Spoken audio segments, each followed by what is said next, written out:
And I had, and in those days, it was a big macho thing to shoot a jaguar. So I go off with my shotgun to hunt the jaguar, and it kept moving too fast without noise in between.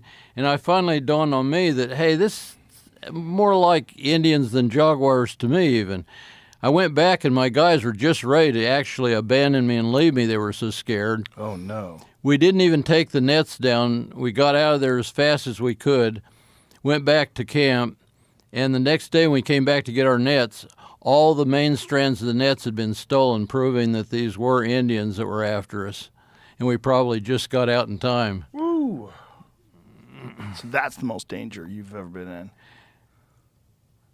I don't know. I mean, there was the time I was crawling into a cave and on my belly in a narrow passage, and all of a sudden found that there was a big cobra coming out, and I had to lay perfectly still so that the cobra didn't get upset while he was going by. So you had to lay perfectly still while the cobra slithered by you? Yeah. Whoa. And there was the time the river bandits came after us.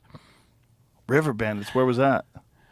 That was in Venezuela on the JRE Canal.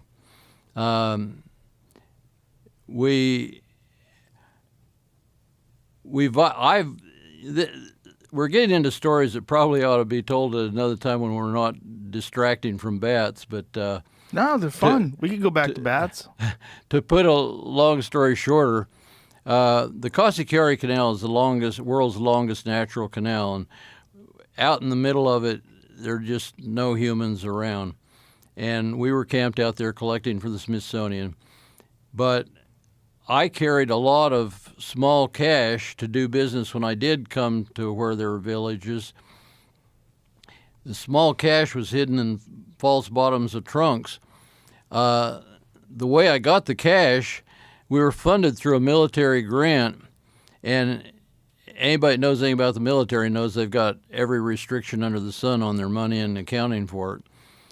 I had known that their rules weren't going to work very well for collecting, and so I had gotten bids from plane charter companies to fly us out to this remote savannah, and they were going to charge a lot of money because it was risky to the planes. And so I got the military to send the money to the Bank of America in Caracas, and then this was time when you had machine guns at the door of every bank, and I mean it was a dangerous time in Venezuela, period. Well, we pretended to change Christmas gifts, and that's how we got our money into small change and took it back to our hotel. Then we put it in false bottoms of trunks. Then we go out to the frontier, and after a while the word kind of gets around that these guys can always pay for something. They must have some secret supply of money. So one day we're out at this remote camp, and my Venezuelan helpers, Indians, came running up saying, oh, you know, in Spanish, cuidado, the not vandals, but the robbers are coming. And they were coming up the river in a little motorized dugout. And so that's how my guys heard them in time to know that they were coming, and then they saw them and realized who they were. And so I had just a couple minutes. It's kind of interesting because I was reared to be a conscientious objector, and you know, didn't believe in fighting in war. And so here we are with the bandits coming, armed with shot. It was kind of interesting. They had old muzzleloader guns that they actually used rocks and black powder still to shoot. But here they're coming, and I'm responsible for 8 or 10 people, their lives. And am I going to be a conscientious objector, or what am I going to do? And so I broke out all the guns we had, gave everybody one of the, you know, everything from an M1 rifle to a couple double-barrel shotguns, pistols, and got everybody positioned behind rocks and logs.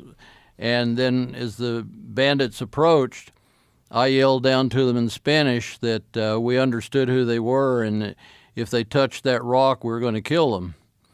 And they kept coming.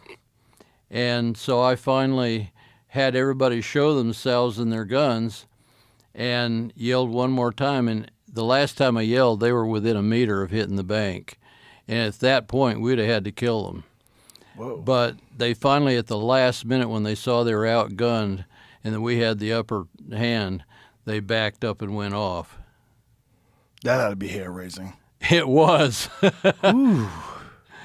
But I learned a lot about my conscientious objector ideas. You're ready to abandon it. Well, I mean, what are you going to do? You're going to let good people die just because you don't believe in firing a gun at a human? Yeah, that's a good point, right? Yeah. A very important lesson to learn, right? Yeah, it was an important one for me. But boy, you've had some pretty amazing experiences just studying bats around the world. It's been a wild life, I bet, huh? Well, I've never chosen to get myself into big adventures, but The adventures chose you. one of my all-time favorite things to do is to go places where almost nobody's ever been.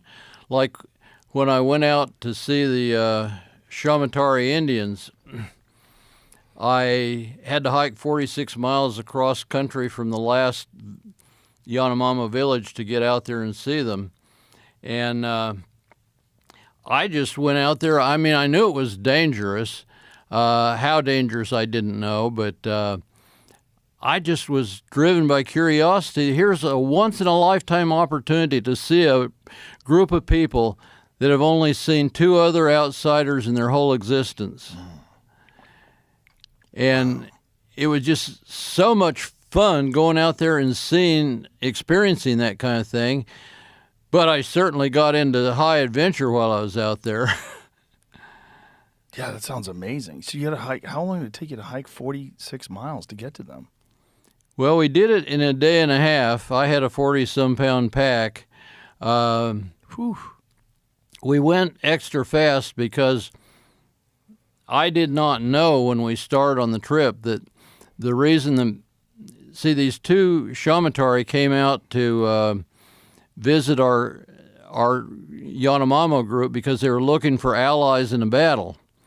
They're expecting to be raided by another tribe. Whoa. And I didn't know this is why they were there.